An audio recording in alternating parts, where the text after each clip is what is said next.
He was turning 18 in an orphanage when a lawyer found him. His grandmother, the woman he thought had abandoned him, was dead, and what she left him would change the course of his entire life. If you know what it's like to have your world turned upside down in a single day, to be handed a past you never knew and a future you can't imagine, stick with me. And if you're new here, maybe hit that subscribe button, because this is a place for stories just like that. My 18th birthday started the same as the 17 before it, with the smell of institutional bleach and the low hum of a fluorescent light in the hallway that never, ever turned off. For 10 years, since the day I'd been dropped here, the State Youth Authority Group Home No. 4 was the only world I knew. It wasn't a home. It was a holding pattern. A place of beige walls, scuffed linoleum, and the quiet, grinding certainty that you were just a file in a cabinet waiting for a date stamp that said, expire. That date for me was today, 18, legally an adult. Practically, I was just a boy with a worn-out duffel bag and $74 I'd saved from scrubbing floors. The plan was simple because it had to be. There was a bus station downtown. From there, a bus could take me to another city, any city, where I could try to disappear into a new kind of anonymity, the kind you choose. But the world had other plans. Mr. Henderson, the facility director, called me into his office just after the watery oatmeal they called breakfast. His office was the nicest room in the building, with a real wood desk and a window that overlooked a small, sad patch of grass. He had that look he always wore when delivering bad news, a practiced, weary sympathy that never quite reached his eyes. I figured I'd broken some rule I wasn't aware of, and they were kicking me out early. "Leo," he said, gesturing to the chair opposite his desk, "we have a visitor for you." Sitting in the other chair was a woman who did not belong in group home No. 4. She wore a dark gray suit that probably cost more than my entire $74 fortune. Her hair was pulled back in a neat, severe bun, and she held a leather briefcase on her lap like it was a shield. Her face was calm, professional, and gave away nothing.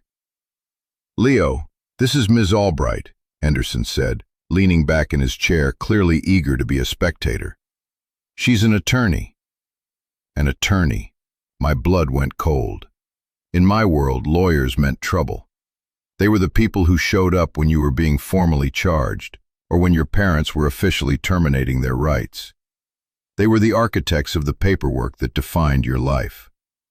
"I'm not in any trouble," I said. It came out sounding more like a question than a statement. The woman, Ms. Albright, offered a small, thin smile. It was like a crack in a stone wall. "No, Leo, you're not in any trouble.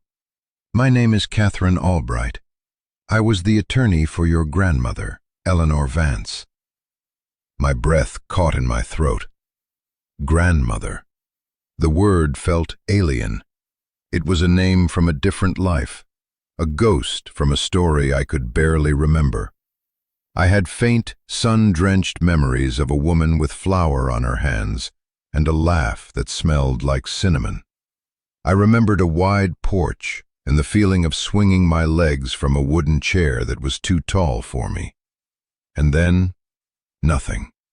Just the sterile silence of a social worker's car and the slammed door of the group home. The official story, the one in my file, was abandonment. She'd left me. That was the one solid fact my entire childhood had been built upon. "My grandmother," I repeated, the words tasting like dust. "I'm very sorry to tell you this, Leo," Ms. Albright said, her voice softening just a fraction. "Eleanor passed away 2 weeks ago. It was peaceful, in her sleep." I just stared at her. 2 weeks. While I was counting down my last days here, she had been dying. The woman who had thrown me away. I felt a strange, hollow ache in my chest. It wasn't grief. It was something colder. The sting of an old wound, a final confirmation that I had been well and truly forgotten. "Okay," I said, because I didn't know what else to say. "What do you say when the ghost who haunts you is finally, officially gone?" "I'm sorry for your loss," Mr. Henderson offered, his voice dripping with the fake sincerity I'd come to despise. Ms. Albright ignored him, her eyes fixed on me. "Your grandmother's will was read yesterday, Leo.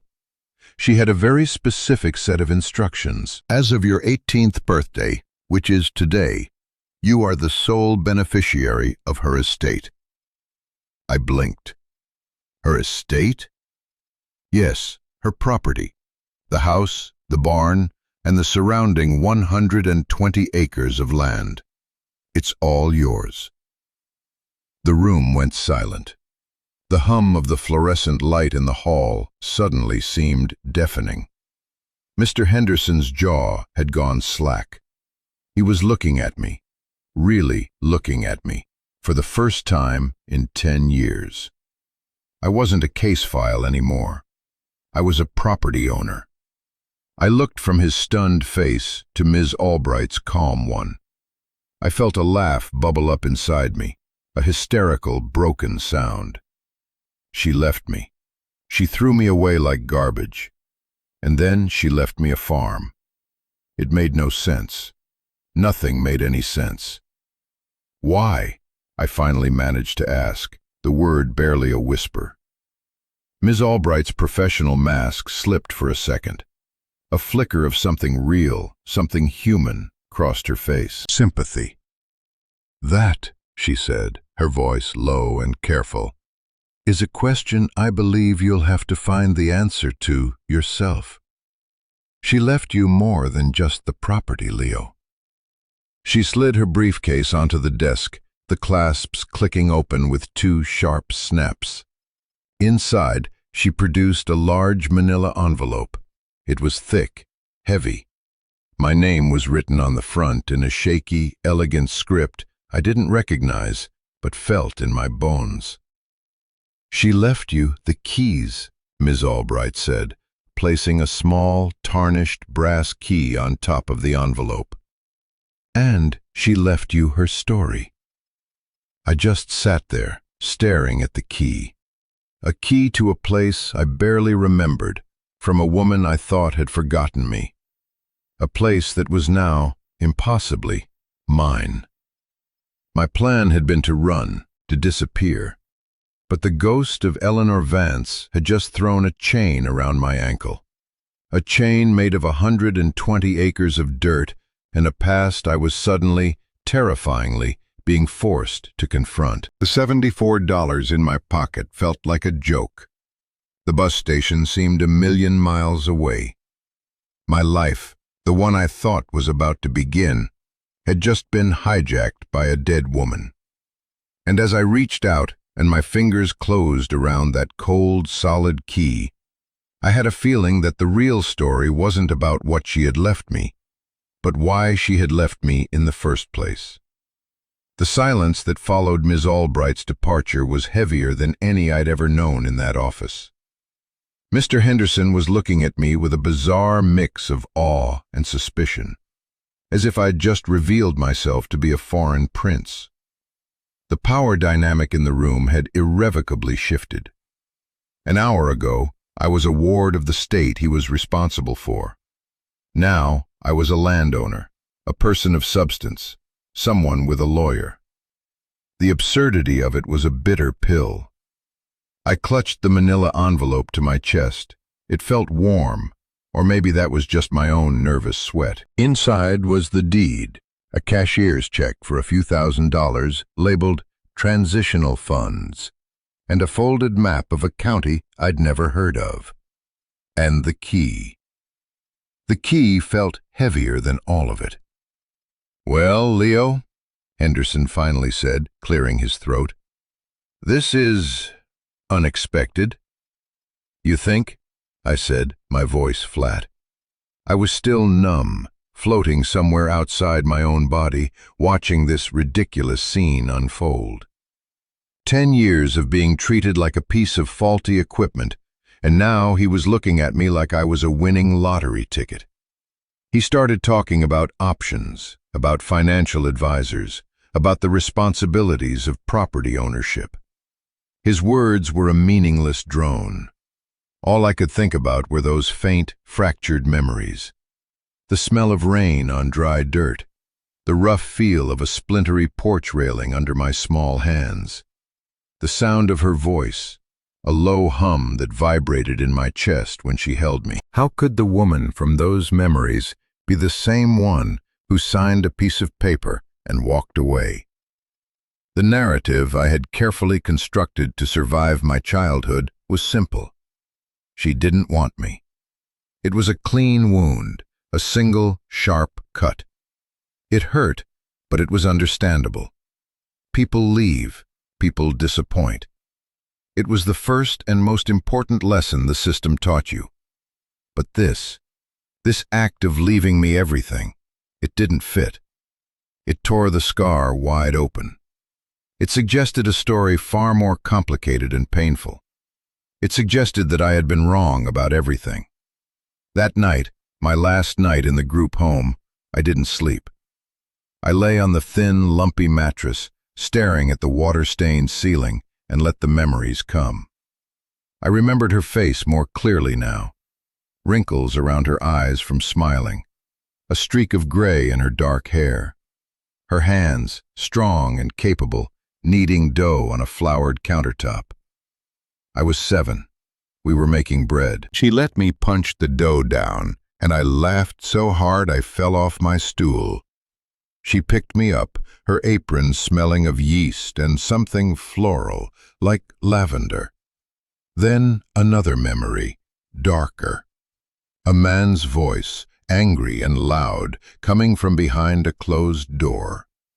Her voice, quiet but firm, answering him.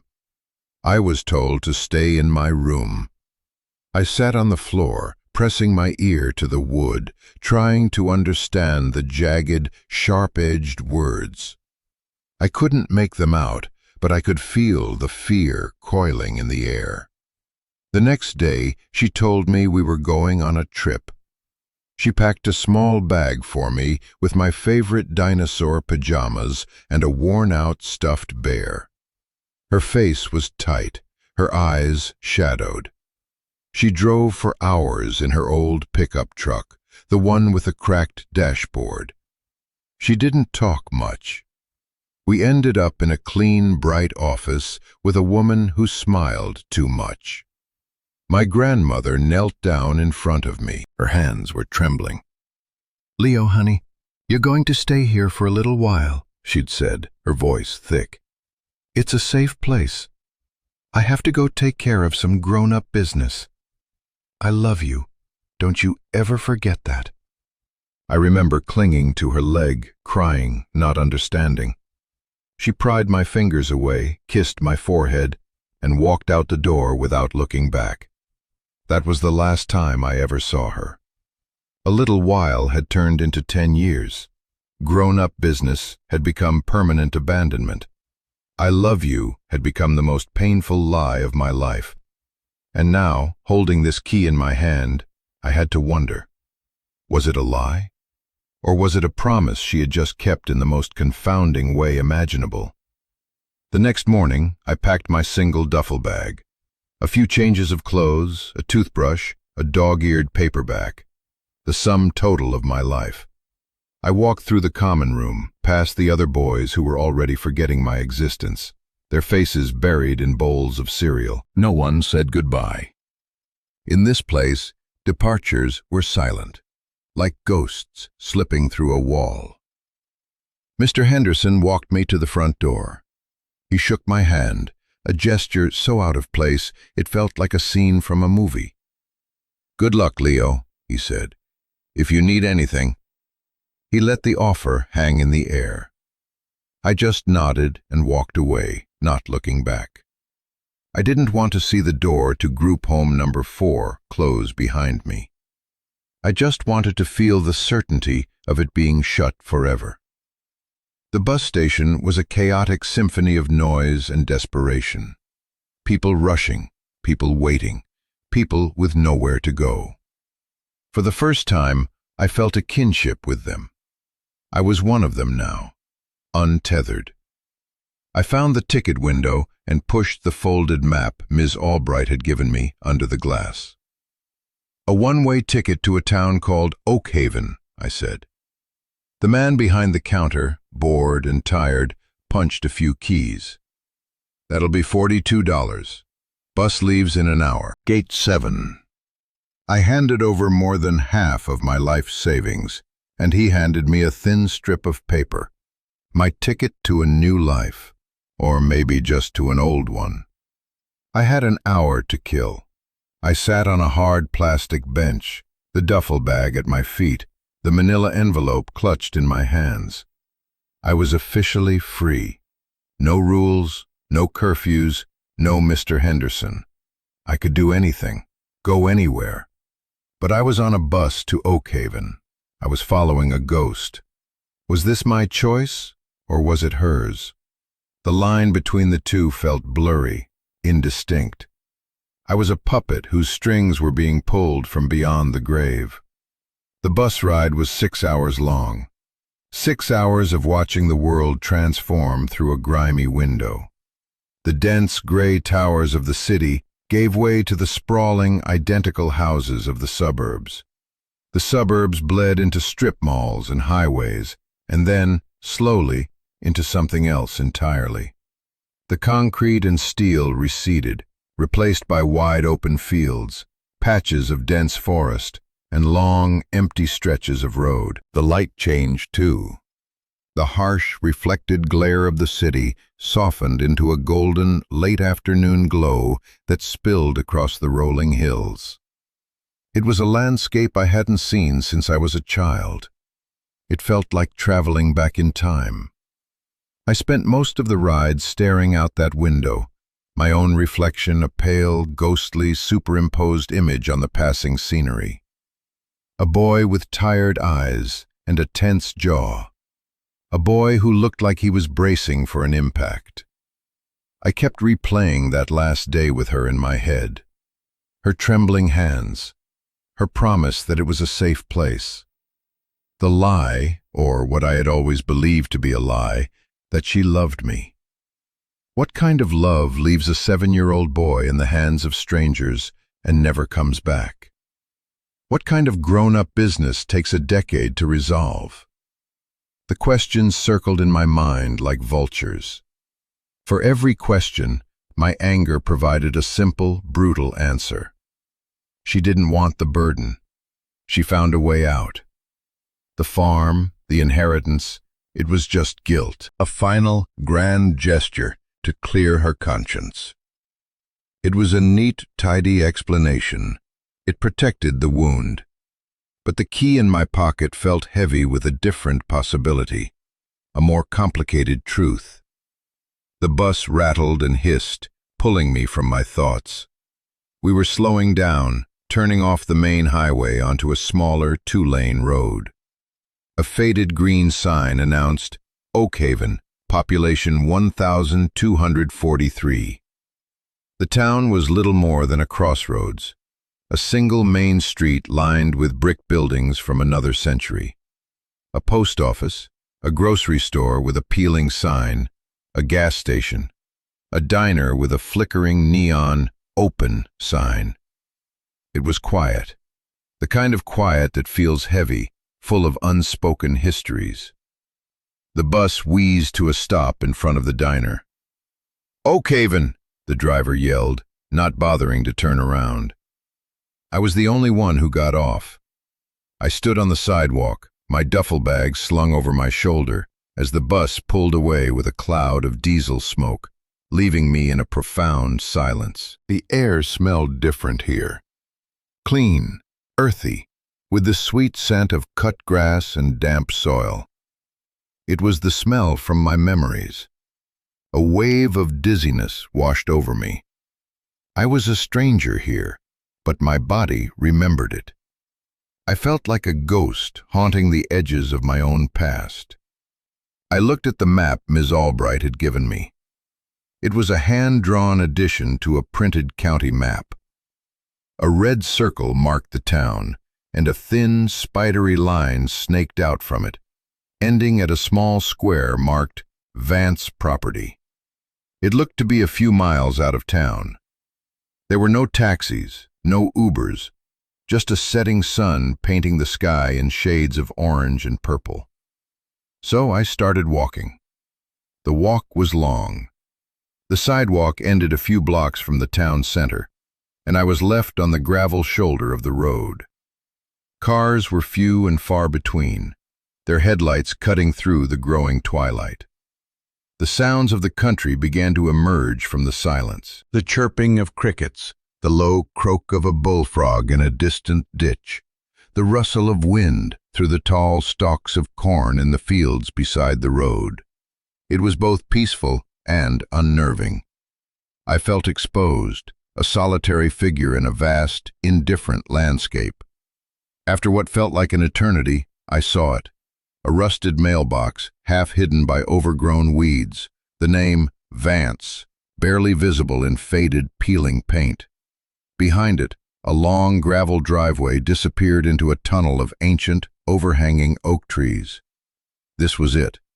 My heart hammered against my ribs.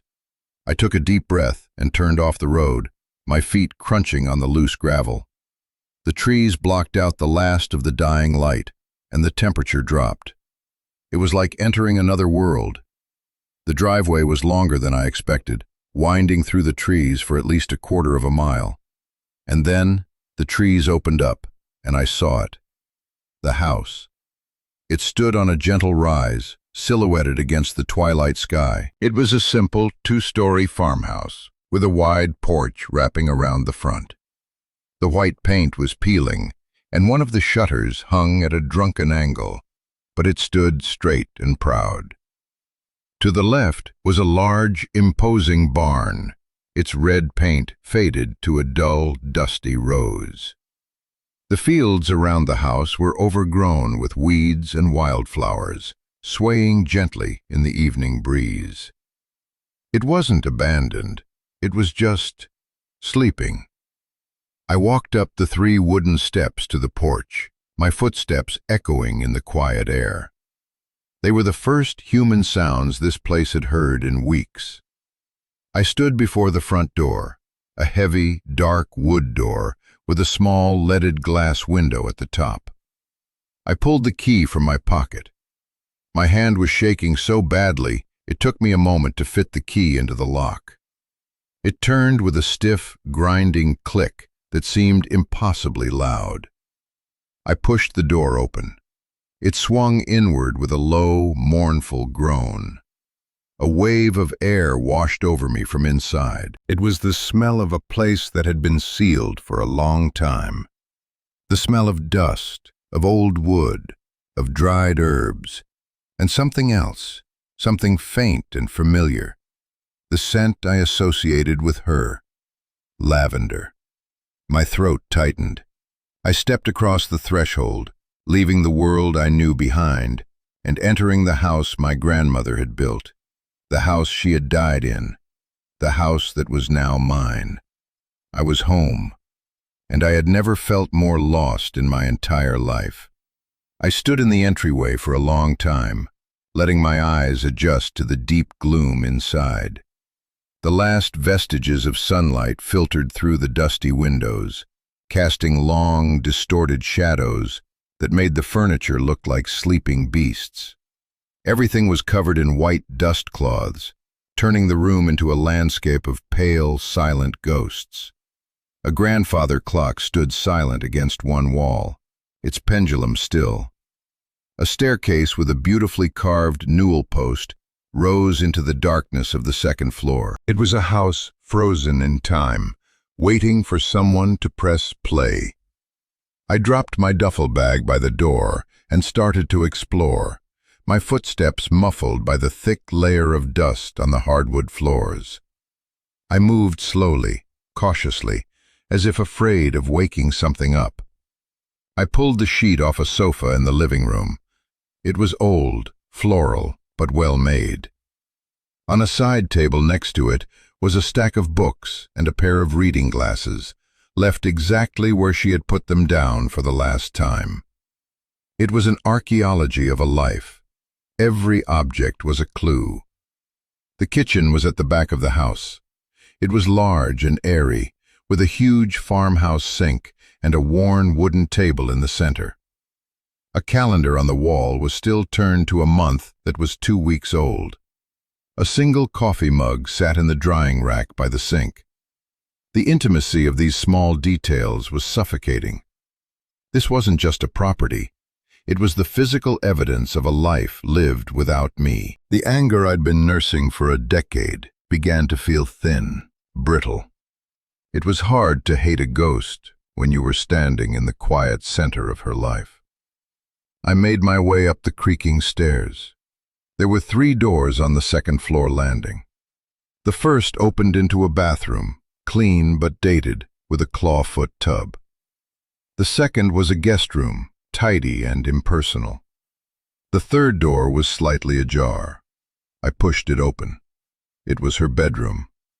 The air in here was different, more concentrated with that lavender scent. A large 4-poster bed dominated the room, neatly made. A handmade quilt was folded at its foot. There was a rocking chair by the window, a dresser, and a small writing desk. It was simple, sparse, but comfortable. It felt like her. On the nightstand beside the bed, next to a small lamp, sat a small carved wooden box. It was dark wood, intricately carved with vines and leaves. It seemed important, placed there deliberately.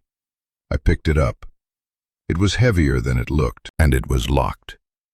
I tried to jiggle the little brass lock, but it was solid. My heart started beating faster. This was it. This felt like the reason I was here.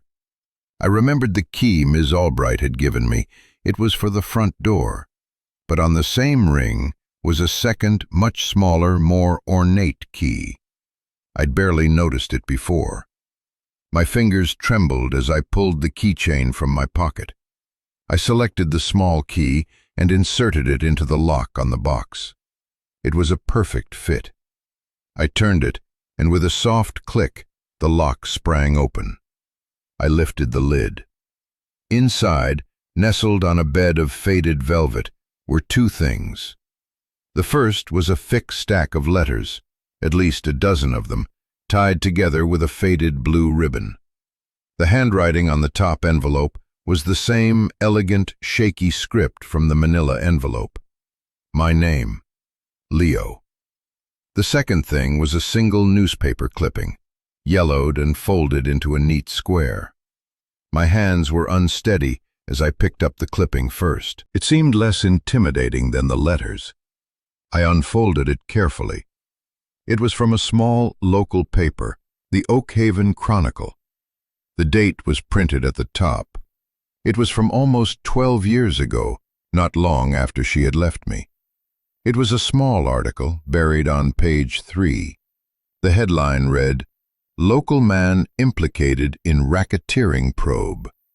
There was a grainy, black and white photo of a man in handcuffs being led from a courthouse.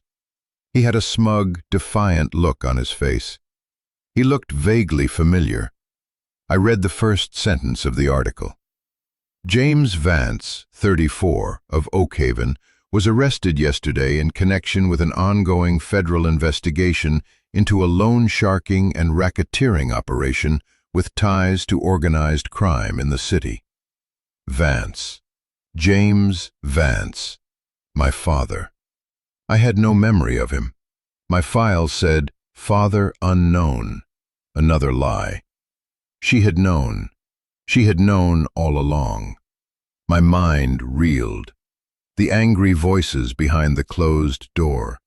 the fear in her eyes the day she took me away. It was all starting to connect in a way that made me feel sick. He was a criminal. My father was a criminal. I dropped the clipping back into the box as if it had burned my fingers. My carefully constructed world, already fractured, was now shattering into a million pieces. With a sense of dread that was cold and heavy in my gut, I picked up the stack of letters. I untied the blue ribbon. The first letter was thick. I pulled the pages from the envelope and unfolded them. The date at the top was from the week after she had left me. "My dearest Leo," it began. "If you are reading this, it means I am gone, and you have come home. I hope you are 18 and strong, and that the world has been at least a little kind to you, though I fear it has not. There are so many things I need to explain, and I pray you will find it in your heart to forgive me when you understand. I know you believe I abandoned you. I will carry the pain of you believing that to my grave. But you must know, my dear boy, it was not an abandonment. It was a rescue. Your father, James, he was not a good man. I thought I could save him from himself, but the darkness in him ran too deep. He got involved with terrible people, criminals from the city. They lent him money, and he used this farm, our home, as collateral without telling me. When he couldn't pay them back, they came to collect. They threatened him. They threatened me. And then, my sweet boy, they threatened you. I heard them. I heard them tell your father that a little boy would be very persuasive collateral. That was the day my love for your father died, and my fear for you became the only thing in the world that mattered. I couldn't protect you here. The house was being watched. I knew they would take you to get to the land. So I did the only thing I could. I took you away. I took you to the state, to a place where they couldn't find you, where you would be a number in a file, a ghost, anonymous, safe. It was the hardest thing I have ever done, walking out that door. It felt like ripping my own heart out of my chest. The day I left you was the day I declared war. I went to the police. I told them everything I knew about your father and his associates. The newspaper clipping you found tells you part of that story. But that was only the beginning. My fight was to save this farm for you, this home. I knew that if I kept you with me, they would have used you against me. But if I gave you up, I could fight them with everything I had. And one day, if I won, I could give you back the home they tried to steal from us. I love you, Leo. I have loved you every single day of the last 10 years. Every sunrise, I have thought of you. Every night, I have prayed for your safety. This farm is not a payment for my guilt. It is the proof of my love. It is your birthright, defended and held for you. Your loving grandmother, Eleanor. I read the letter 3 times, my vision blurring with tears I didn't know I had. The words swam on the page. Abandonment, rescue. My entire life, my entire identity was built on a single false premise. She hadn't thrown me away. She had hidden me. She hadn't run from the fight. She had run toward it. The cold, hollow ache in my chest blossomed into a pain so vast and overwhelming it buckled my knees. I sank to the floor, the letter clutched in my hand, and for the first time since I was 7 years old, I cried. I cried for the little boy who thought his grandmother didn't love him. I cried for the woman who had to make an impossible choice. I cried for the 10 lost years, for the anger I had carried like a shield, for the love I had been too blind to see. The dust motes danced in the fading light, silent witnesses to my grief. The house was no longer a strange, intimidating place. It was a sanctuary, a fortress, and I was finally, truly, home. The grief came in waves, a relentless tide pulling me under. I stayed on the floor of her bedroom for hours, The unsent letters spread around me like fallen leaves. Each one told a piece of the story. Letters from the first few years were filled with heartbreak and a fierce, desperate hope. She wrote about the lonely nights, the deafening silence of the house, how she would sometimes set a place for me at the dinner table out of habit. She wrote about her progress in the legal battle to sever my father's name from the deed, a fight that took years and cost her nearly everything she had. As I read, a decade of my life was rewritten. The sterile walls of the group home were no longer a prison. They were the walls of a bunker she had placed me in. The anonymity I hated was the very shield that had kept me safe. Every cold dinner, every lonely night, every time I'd cursed her name, she had been here, fighting a silent, solitary war for me. The sun went down completely, plunging the house into a deep, profound darkness. I didn't bother looking for a light switch. I just sat there in the dark, letting the weight of it all settle over me. The anger that had been my constant companion for so long was gone, replaced by a deep, aching sorrow and a sliver of something else. Gratitude. How do you thank someone who is gone? How do you repay a debt that immense? I eventually stumbled downstairs, my legs stiff, my body hollowed out. I was starving, but the thought of food was repulsive. I found the sink in the kitchen and drank water straight from the tap. It was cold and clean, with a mineral taste of the earth.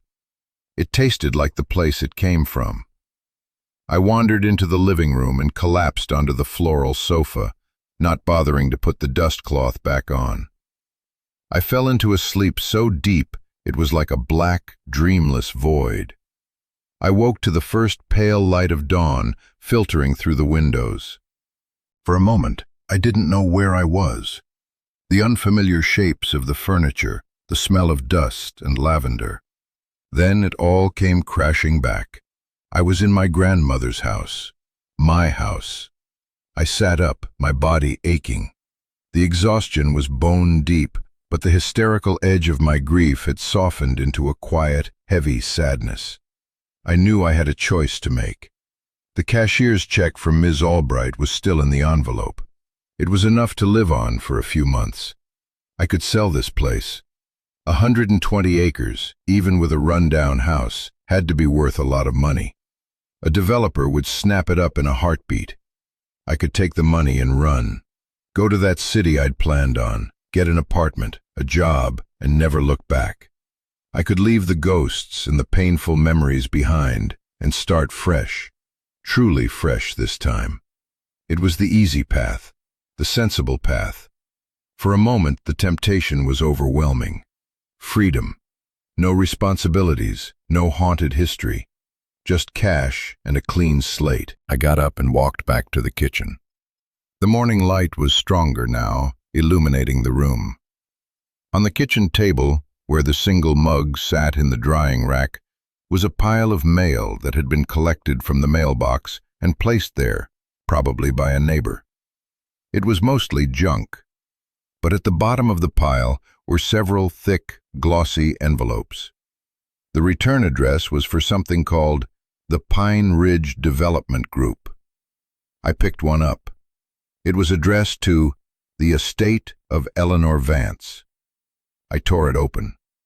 Inside was a professionally printed brochure with aerial photographs of the farm and the surrounding area. There were architectural renderings of a golf course, luxury homes, a clubhouse. "The Future of Oak Haven," the headline read. Tucked inside the brochure was a letter. It was a formal offer to purchase the entire 120-acre property.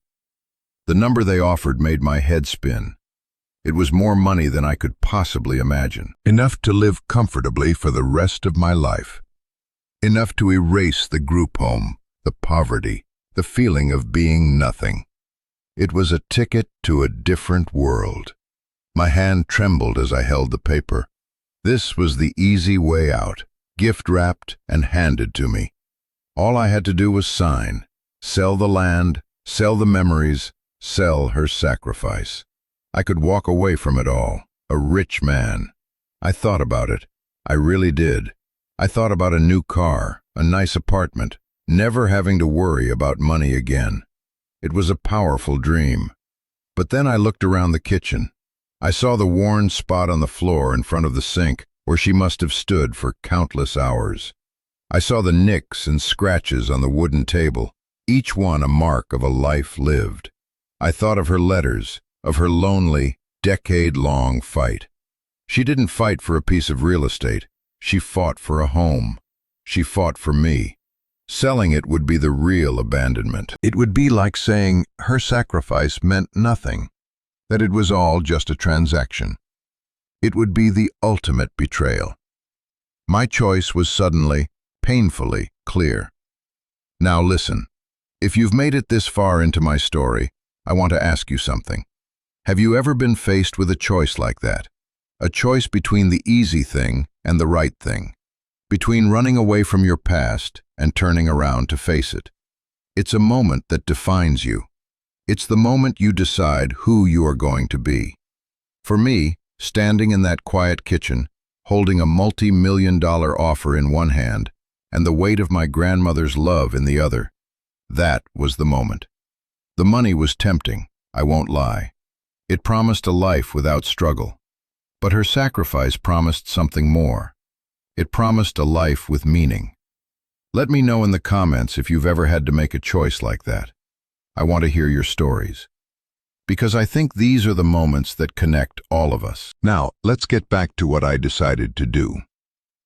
I carefully folded the letter from Pine Ridge Development and put it back in its glossy envelope. Then I did something that felt both childish and deeply satisfying. I walked over to the old wood-burning stove in the corner of the living room, opened its little iron door, and tossed the envelope inside. It wasn't a real solution, but it was a declaration, a promise to myself and to her. I wasn't selling, I was staying. The decision didn't magically solve all my problems. In fact, it created 1,000 new ones. The house needed a new roof. The fields were a jungle. The barn probably had more holes than solid walls. The few $1,000s from Ms. Albright wouldn't last long if I had to start paying property taxes and utility bills. I was an 18-year-old kid who knew how to mop a floor and stay out of trouble. I didn't know the first thing about running a farm, fixing a house, or managing an estate. I was overwhelmed, terrified, and completely out of my depth. But for the first time in my life, I also felt a sense of purpose. This place wasn't a burden, it was a responsibility. It was my inheritance, and I was going to honor it. My new purpose gave me a new kind of energy. The grief was still there, a heavy cloak I knew I would wear for a long time. But now it was interwoven with determination. I needed to understand everything. If I was going to fight for this place, I needed to know what I was fighting against and what I was fighting with. I went back upstairs to her bedroom, but this time I didn't go for the letters filled with love and pain. I went to the writing desk in the corner. It was a simple, sturdy oak desk, covered in a fine layer of dust. The top was neat, a blotter, a pen holder, a small stack of bills paid and filed. It was the desk of an organized person. I started opening the drawers. The top ones held stationery, stamps, old checkbook registers, the usual things. But the bottom drawer on the right side was locked. It didn't have a keyhole like the box had. I pulled on it, but it was solid. I ran my fingers along the underside, the back, the sides. Nothing. It seemed impossible. Then I remembered something from an old movie. I pulled the drawer above it all the way out and set it on the floor. I reached my hand into the empty space, feeling along the top of the locked bottom drawer. My fingers brushed against a small wooden latch on the inside of the desk frame. I pushed it. It moved with a quiet click. I reached down and pulled the handle of the bottom drawer. It slid open smoothly. It was a false bottom, or rather, a hidden lock. My grandmother, I was beginning to realize, was a woman full of secrets. The contents of this drawer were different. There were no emotional letters. This was her war room. There was a thick black ledger, stacks of documents held together with binder clips, and another bundle of letters. These ones not tied with a ribbon, but clipped to copies of her own typed responses. I opened the ledger first. The first few pages detailed the farm's meager earnings from years ago, the sale of some hay, a few dozen eggs a week. Then the entries changed. They became a meticulous accounting of her expenses in the fight. Lawyers' fees, court filing fees, private investigator fees. My heart sank as I saw the numbers. She had bled money for years. Then I saw the other side of the ledger. Income. She had sold off a 10-acre parcel in the back, then another 5-acre parcel a few years later. She had been selling off pieces of the farm, her home, to pay for the fight to save the rest of it for me. It was a slow, calculated amputation to save the body. I closed the ledger, my throat tight. The sheer tenacity, the quiet, grinding persistence it must have taken, was staggering. I turned to the stacks of letters. These weren't from her. They were from Pine Ridge Development. The first ones were dated nearly 8 years ago. They started off friendly, with polite inquiries about her interest in selling. Her typed responses were equally polite, but firm. The property was not for sale. Then the tone of their letters began to change. They became more frequent, more insistent. The offers grew larger. They started mentioning zoning changes, community benefits, the inevitability of progress. Her responses remained unchanged. The property is not for sale. About 3 years ago, the letters turned ugly. They became legal threats. They mentioned obscure easements, property line disputes, unpaid tax assessments they had somehow discovered. They were trying to bully her, to bleed her dry, to make it impossible for her to stay. Her responses became legalistic, sharp, citing statutes and precedents. She must have been spending hours in a law library. She was fighting sharks, and she was doing it alone. Then I found the last letter in the bundle. It was from her, a carbon copy of a letter she had sent to Pine Ridge just a month before she died. And attached to it was a document from a private investigator she had hired. "My dearest sirs," she had written, "for 8 years you have harassed me, hoping I would break. You assumed I was just a lonely old woman who would eventually give up.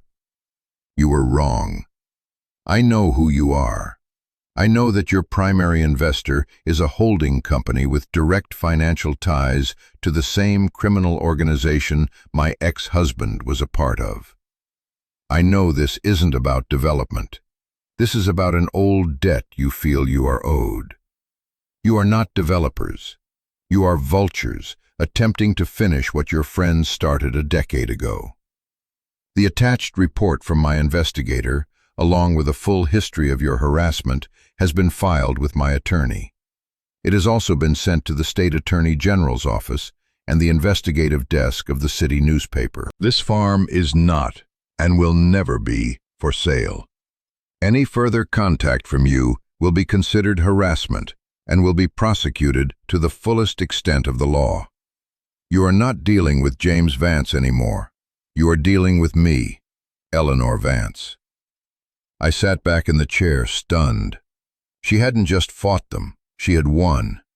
She had exposed them, cornered them, and cut them off. She had checkmated them just before she died. She hadn't left me a problem. She had left me a victory. But as I sat there, a cold dread trickled down my spine. She had won her fight, but the vultures were still circling. They had sent me that offer, the one I'd burned. They didn't know that I knew. They thought they were dealing with a grieving, ignorant 18-year-old kid. They thought they could win the next round easily. The fight wasn't over. It had just been passed to me. The silence of the house felt different now. It was no longer a peaceful, sleeping quiet. It was the tense, listening quiet of a battlefield after the first volley. My grandmother had won a major battle, but the war for the farm was not over. They would be back. They just didn't know I had found her ammunition. The next morning, a car came up the driveway. It wasn't a dusty pickup truck like you'd expect in the country. It was a sleek, black sedan that looked completely out of place against the backdrop of overgrown fields. It crunched to a stop in front of the house, and a man in a crisp, dark suit got out. He was tall, with slicked-back hair and a smile that was all teeth. He looked like a shark that had learned how to walk and talk. He walked up to the porch, stopping at the bottom step, and looked me over. I had been outside, trying to wrestle a tangled, rusty chain off an old gatepost. I was covered in dirt and rust, wearing a t-shirt with a hole in it, and jeans that were stiff with grime. I probably looked exactly like the easy mark he was expecting. "Leo Vance?" he asked, his voice smooth as silk. "I'm Daniel Crow, from the Pine Ridge Development Group. I sent you a letter. We are so very sorry for your loss. Your grandmother was a pillar of this community." The lie was so blatant, so effortless, it took my breath away. I just stared at him, my hands gripping the rusty chain. "I got your letter," I said. "It's a very generous offer," he said, his smile widening. He took a step up onto the porch, invading my space. "We feel this project would be a wonderful way to honor her memory, a legacy of progress for Oakhaven. And for you, well, it's a chance to start fresh. No burdens, no old house to worry about. Just a future you can build anywhere you want." He was selling me the same dream I had almost sold myself, the easy way out. But hearing it from his lips, it sounded cheap and hollow. It sounded like a trap. "The property isn't for sale," I said, my voice quiet but steady. Crow's smile didn't falter, but a flicker of annoyance crossed his eyes. "Leo, let's be realistic. You're a young man. What are you going to do with all this? It's a lot of work, a lot of responsibility. The taxes alone, it's a burden. Our offer is more than fair. In fact," he reached into his suit jacket and pulled out another glossy folder. "I'm authorized to increase our offer by 20%. He held it out to me. 20%. Another mountain of money piled on top of the first. It was a staggering amount. He thought he could buy me. He thought I was my father's son. I looked from the folder in his hand to his smug, confident face, and I felt the spirit of my grandmother rise up in me, a cold, hard resolve. I let go of the chain and wiped my dirty hands on my jeans. "Mr. Crow," I said, my voice as calm and flat as I could make it. "I believe my grandmother's last correspondence with your group made her position, and now my position, perfectly clear. You are not developers. You are debt collectors, and this is not a negotiation. The farm is not, and will never be, for sale." I quoted her own words back at him. The effect was instantaneous. His smile vanished. The friendly mask fell away, revealing the cold, hard predator beneath. He looked genuinely shocked, his eyes narrowing as he re-evaluated me. I was no longer an ignorant kid. I was a threat. "You're making a mistake, boy," he hissed, his voice losing its silky smoothness. "This is a big, complicated world. It would be a shame for a young man like you to get caught up in old family business you don't understand." It was a threat, veiled but unmistakable. He pocketed the folder, his movements sharp and angry. He gave me one last, venomous look, turned on his heel, and strode back to his car. He got in and sped back down the driveway, leaving a cloud of dust and the lingering feeling of menace in the air. My legs felt weak. My heart was pounding, but I was also filled with a surge of adrenaline, of triumph. I had faced the dragon, and I hadn't flinched. As soon as the sound of his car faded, I ran inside and went straight for the phone. It was an old rotary phone on a table in the hall, and I prayed it still worked. I found Ms. Albright's card in the manila envelope and painstakingly dialed her number. She answered on the second ring. "Catherine Albright?" "Ms. Albright, it's Leo Vance." "Leo, I was wondering when I'd hear from you. Is everything all right?" "Sort of," I said, my voice trembling slightly. "A man from Pine Ridge Development just paid me a visit." I told her everything. About the letters in the box, the hidden drawer, the ledger, the private investigator's report. I told her about Daniel Crow's visit and his veiled threat. She was silent for a long moment after I finished. "Leo," she finally said, and her voice was different. The professional reserve was gone, replaced by a tone of deep respect. "Your grandmother was an even more remarkable woman than I knew. She built you a fortress and left you a sword and shield." "What do I do now?" I asked. "You do nothing," she said firmly. "You let me do my job. Fax me copies of every single one of those documents. The letters, the ledger, the investigator's report. Everything. I'm no longer just the executor of this estate, Leo. As of this moment, I am your legal counsel, and I'm going to do it pro bono. We are going to bury these people." Hearing those words, feeling her fierce advocacy on my side, was like a dam breaking inside me. For the first time, I wasn't alone in this fight. The next day, I drove my grandmother's ancient pickup truck into town. It had started with a roar after I found the keys in a kitchen drawer, and spent 2 hours at the library, faxing documents to Ms. Albright's office in the city. When I was done, I felt lighter. I had passed the torch, or at least I was now sharing the load. On the way back, I felt a new sense of purpose. The legal battle was in capable hands. My battle was here, with the land.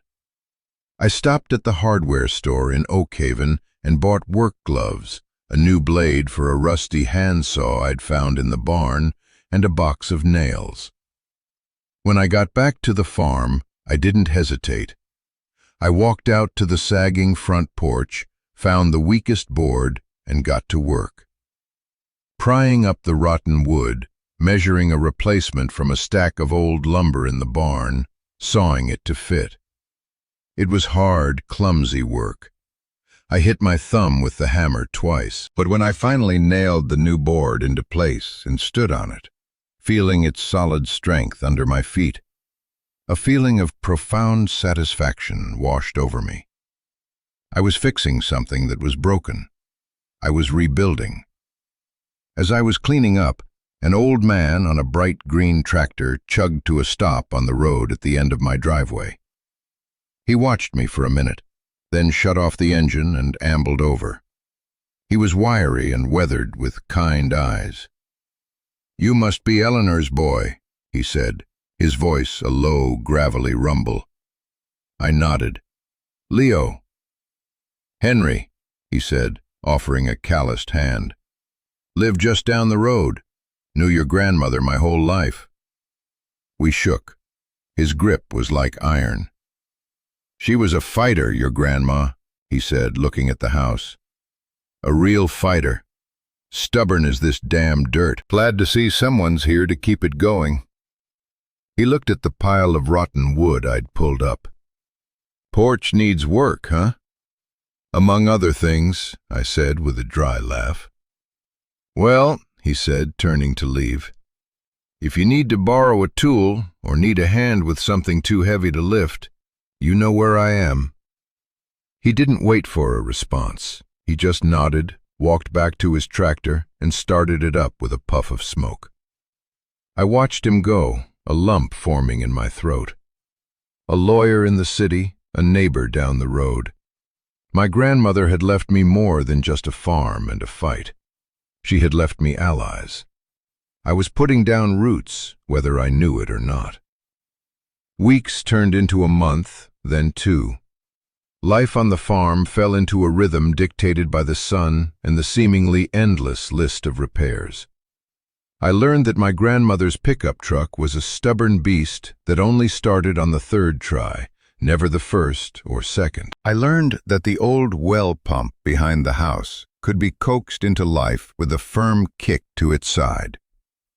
I learned the language of the house, the groan of the pipes when the water was running, the sigh of the foundation settling at dusk, the rattle of the window panes when a storm rolled in from the west.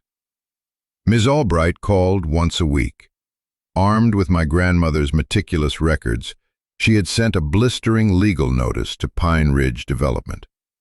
She informed them that any further attempt to contact me would result in a lawsuit for harassment and a request for a criminal investigation into their business practices, leveraging the private investigator's report. According to her, their lawyers had responded with a 1-sentence letter. We retract our offer. They had vanished. The threat that had loomed so large had dissipated like morning fog. The war was officially over. I had won. Or rather, my grandmother and I had won. The victory didn't feel like a sudden explosion of triumph. It was a quiet, deep-seated sense of peace.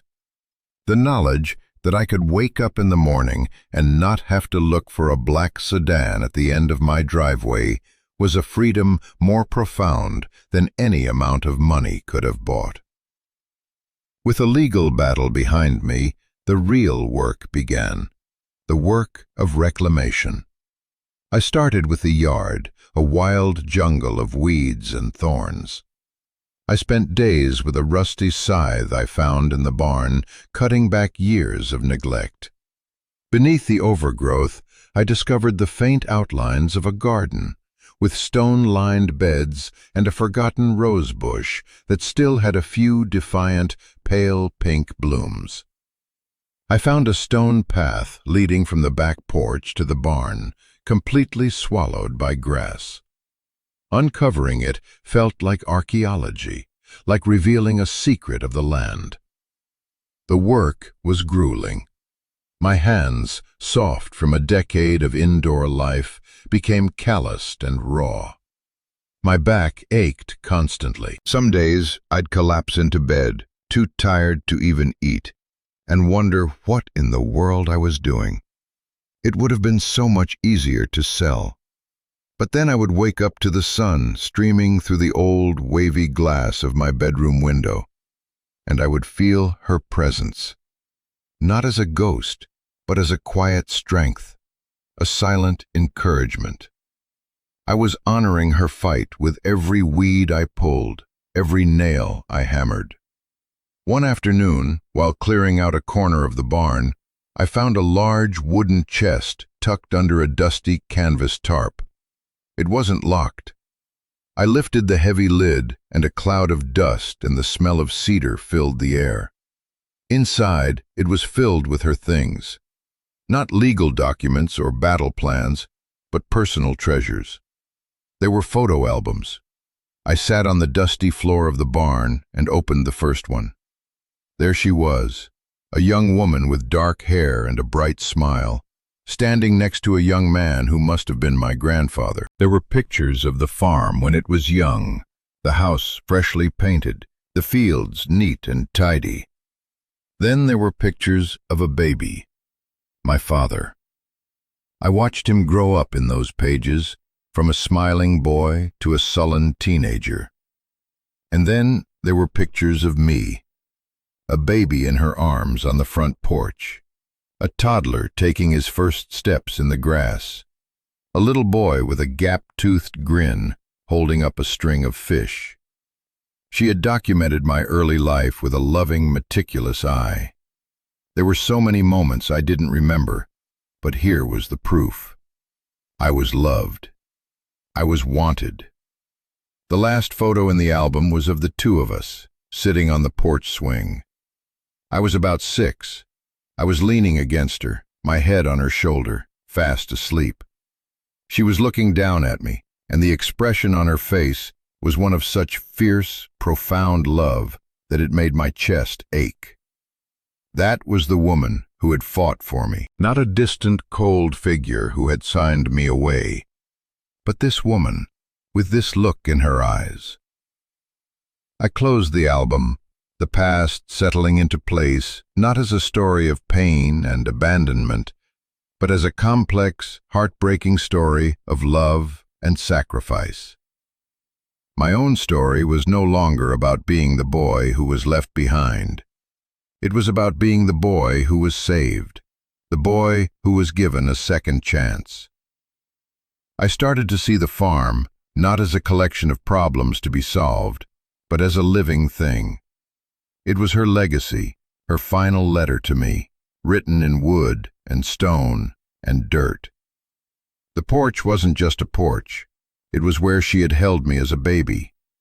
The garden wasn't just a patch of weeds. It was where she had grown the food that fed us. The house wasn't just a shelter. It was a monument to her resilience. I spent the rest of the afternoon on the porch, watching the sun set over the fields I was slowly taming. The colors were brilliant, painting the sky in strokes of fire and gold. Henry, my neighbor, drove by on his tractor and gave me a long, slow wave. I waved back. I wasn't a stranger here anymore. I was part of the landscape. I thought about the word inheritance. Before, it had meant money, property, a transaction. But now I understood. My inheritance wasn't the 120 acres. It wasn't the house or the barn. It wasn't even the victory over the developers. My real inheritance was the story. It was the truth of her love. And it was the chance to build a life on the foundation of her sacrifice. A home is not something you are given. It's something you build. Sometimes you have to rebuild it from the ruins of the past. Sometimes you have to fight for it. But the fight, the work, the struggle, that's what makes it yours. The seasons turned. Summer's oppressive heat gave way to the crisp, cool air of autumn. The leaves on the oak trees that lined the driveway turned from green to a brilliant tapestry of red and gold. I had been on the farm for 6 months. The changes were slow, but they were real. The porch no longer sagged. The yard was mown. I had managed to get the old vegetable garden cleared, and had even harvested a small, lopsided crop of tomatoes and zucchini. It wasn't much, but it was mine. I had grown it from the earth she had left me. I had painted the front door, a deep, welcoming blue. It was a small thing, but every time I walked up to it, I felt a sense of pride. This was my home, and I was caring for it. I had started to meet more people in town. When I went to the grocery store, the owner, a woman named Sarah, would ask me how the barn roof was holding up. When I got gas, the attendant would give me tips on how to get the old truck through the winter. I was no longer Eleanor's boy. I was Leo. I was becoming part of the fabric of the place. One crisp October evening, I was sitting on the porch swing, the same one from the photograph, a mug of hot coffee warming my hands. The house was quiet behind me, no longer a strange and silent museum, but a comfortable, familiar space, my space. The ghosts of the past were still there, but they were no longer haunting me. They were memories, companions. I thought about the boy who had stepped off that bus 6 months ago. A boy filled with anger and fear. A boy with $74 and a plan to disappear. He seemed like a different person, someone from another life. The journey I had taken wasn't measured in miles, but in the slow, painful, and beautiful process of uncovering the truth. My grandmother had given me more than a farm. She had given me back my own history. She had given me a new story to tell myself. The world had taught me that I was disposable, a piece of paperwork to be filed away. She had taught me that I was worth fighting for. And in learning to fight for her legacy, I had learned to fight for myself. This place, this land, this story, it had saved me. It had taken a lost boy and given him a home, not just of wood and nails, but of purpose and belonging. My story isn't over. It's really just beginning. There are still leaks in the barn roof. The fields still need years of work. I have a lifetime of learning ahead of me. But every morning, I get to wake up in a place that was saved for me by a love so strong it crossed the boundaries of death. I get to be the caretaker of that love. And maybe that's the real lesson here. Home isn't just a place you live. It's the story you belong to. Sometimes we have to rewrite the stories we've been told about ourselves. We have to look past the pain, past the abandonment, and search for the more complicated, more difficult truth. Because usually, hiding in that truth is love. It might not be the simple, easy love we wish for, but a fierce, complicated, and powerful love that saves us in ways we never expected. If my story has meant something to you, if you've ever had to fight for your home or for the truth of your own past, I want you to know you're not alone. Let me know in the comments what this story made you think about.